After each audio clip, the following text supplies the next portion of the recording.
Bonsoir. Nous sommes le mardi 16 février 2016. Il est un peu plus de 22h30. Et je voudrais reparler de la question de la critique biblique, si on veut. Alors, en 1997, j'avais été invité aux journées de Cerisy, je crois, un colloque sur le diable, qui est paru chez Dervy, et malheureusement, on n'a pas cru bon de conserver ma communication, ce qui est très sympathique de la part des organisateurs. Et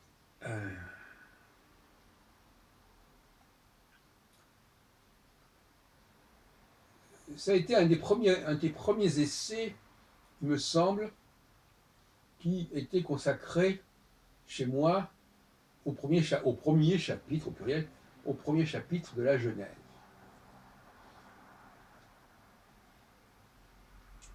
Je rappellerai entre parenthèses que mon post-doctorat, qui s'appelle la critique de la naissance de la critique nostradamique au XVIIe siècle,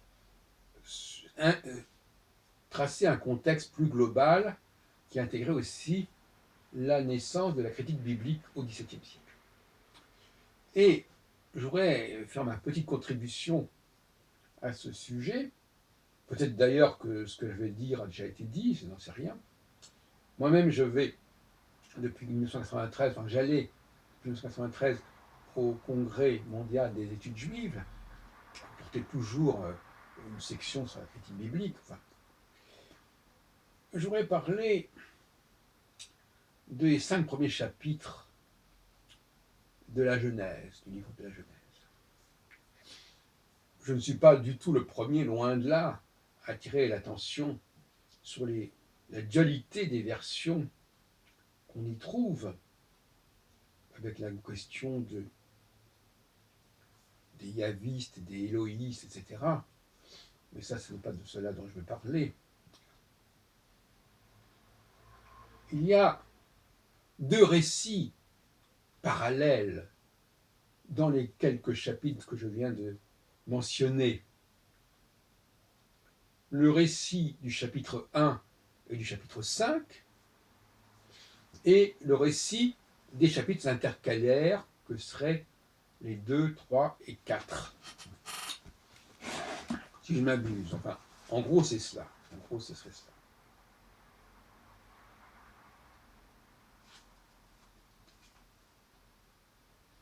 Et le chapitre 5 est un chapitre extrêmement peu connu. Je fais l'expérience l'autre jour quand je suis allé à la synagogue. Après, il y avait un repas avec des jeunes. Et j'aurais fait lire le chapitre 5, bien que je ne sois pas chargé de le faire, enfin je l'ai fait. Et ça les a surpris. Ça les a un peu surpris. Alors, le chapitre 5, le chapitre 2, on sait que c'est l'émergence de la femme, de la Isha. Le chapitre 4 nous parle d'Abel et Caïn. Le chapitre 3, c'est la question du serpent. Le chapitre 2, c'est Dieu qui croit bon, qui juge bon d'offrir à Adam une épouse, enfin, façon de parler, une femme, parce qu'en français, malheureusement, le mot femme a plusieurs sens. Celui d'épouse est tout simplement celui de femme, comme on dit un homme. Donc, d'ailleurs en allemand, Mann, ça veut dire aussi mon mari. Donc tout ça est assez compliqué, tout ça est assez confus. Donc, le chapitre 5 se présente comme s'il fermait la parenthèse des chapitres 2, 3 et 4. Il la ferme tellement qu'il ne s'y réfère absolument pas. Donc pour moi, le chapitre 5 fait suite au chapitre 1. il se comprend exactement comme la suite du chapitre 1.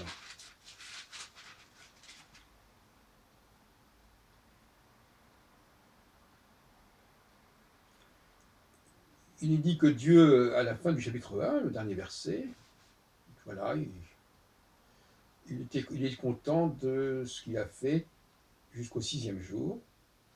Et puis alors le chapitre 2 engage le 7e jour. Et à la fin du chapitre 2, il est écrit, Dieu s'aperçoit, l'éternel Dieu, comme on dit dans la traduction rabbinique du rabbinat, que Adam est seul, etc. etc. Et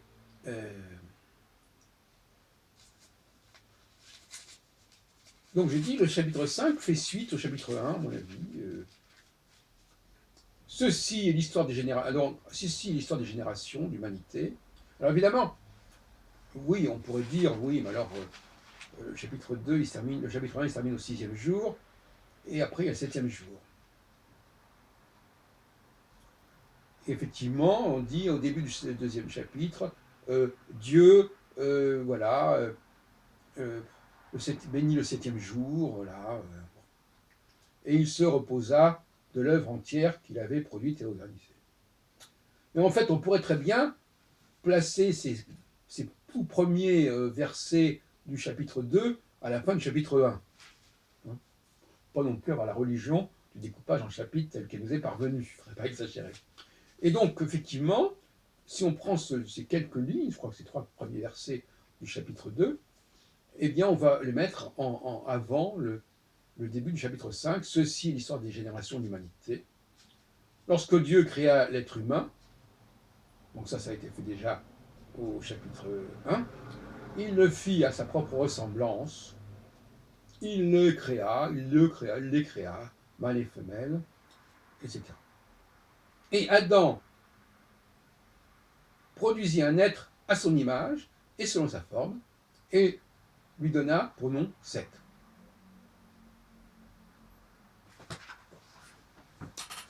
Le fameux Seth.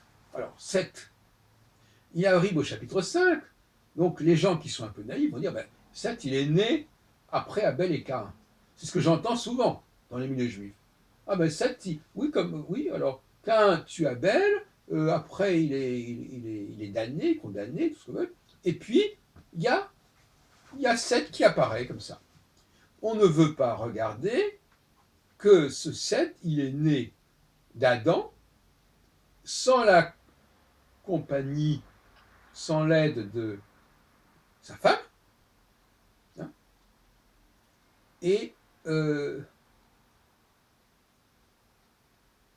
à sa ressemblance, à lui.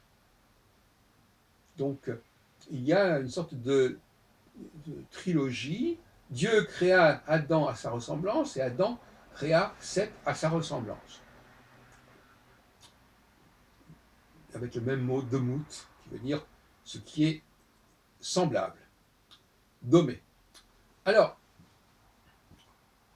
moi, qu'est-ce que je dis de tout cela, moi? Je dis que nous avons un récit complètement androgynal, une naissance de l'homme complètement androgynale, et que ce n'est que par la suite que le processus androgynal va laisser la place à des véritables histoires de couple, à commencer par le couple d'Abraham et de Sarah, donc qui est toujours dans le chapitre, d'ailleurs dans le livre de la Genèse. Donc, on a bien sûr d'abord l'histoire de Noé, et puis, voilà. Donc, je ne veux pas entrer trop dans les détails. L'histoire de Noé est assez complexe, puisqu'on voit Noé avec l'arche de Noé, avec tous les couples qui se présentent, et on pourrait dire que d'une certaine manière, c'est à ce moment-là que la notion de couple apparaît. La notion de couple apparaît avec Noé. Et donc, Noé, ce serait la fin de l'androgyne. Voilà ce que je dirais. Hein. Et c'est là que ça se situe. Ceci, alors là nous sommes au chapitre 6, et qui va conduire, qui inclut la notion de déluge. Ça. Et donc Noé dit, Donc Dieu dit à Noé, c'est au milieu du chapitre 6, voilà.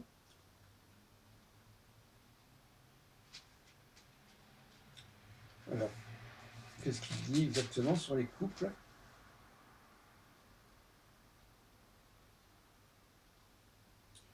Et de tous les êtres vivants de chaque espèce, tu recueilleras 2 dans l'arche pour les conserver avec toi. Ce sera un mâle et une femelle. Pas mal ça. Pas mal du tout. Zachar v'nekeva iyu. Mâle, femelle, c'est exactement les mêmes mots qui sont employés quand il est question de la création d'Adam. Zachar v'nekeva. Mais là, on en parle pour désigner réellement le mâle et la femelle. Donc, le chapitre 6 est, à mon avis, l'expression de cette exigence de dualité qui se révèle lorsque Dieu enjoint à Noé de sauver de chaque espèce un mâle et une femelle. Donc voyez-vous, il y a là un contexte qui est tout à fait propice à l'émergence de cette dualité au sein même d'Adam et de ses descendants. Il nous est donc dit quelque part quelque chose de cet ordre-là.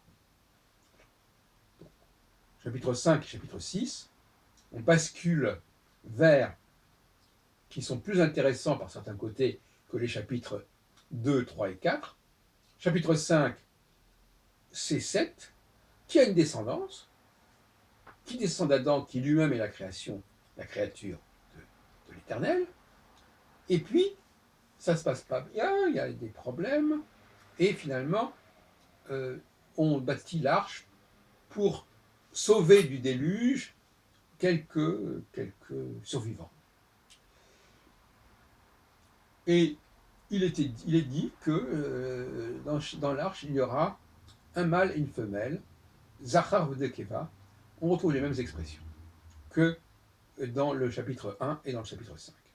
Donc voilà 3 chapitres, 1, 5 et 6, où la formule Zachar v'nekeva apparaît. Dans des contextes différents, mais à 3 fois, elle apparaît. Alors qu'elle n'apparaît pas, les mots Zachar v'nekeva n'apparaissent pas dans les chapitres 2, 3 et 4. Ce ne sont pas les mots qui sont employés, ce ne sont pas les mots qui sont utilisés. On parle de Ish et Isha, on parle de Adam et Ève, si on veut aussi, à un moment donné, mais on ne parle pas de Zachar v'nekeva. Donc, moi je dis, on a donc 2 versions, la version Zachar, Nekeva, et la version Ish, Isha. Et Adam, évidemment, figure dans les 2 versions. Il a des enfants, il a Seth dans la version Zachar Nekeva, et il a Abel et Caïn dans la version Ish Isha. Mais là, il a eu Abel et Caïn sont nés de Ish Isha.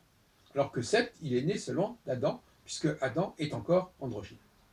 Voilà ce que je voulais dire. Bon, alors, moi je suis disposé à entendre que ce que je dis est banal, ou que ça a déjà été dit, mais je voulais quand même le dire.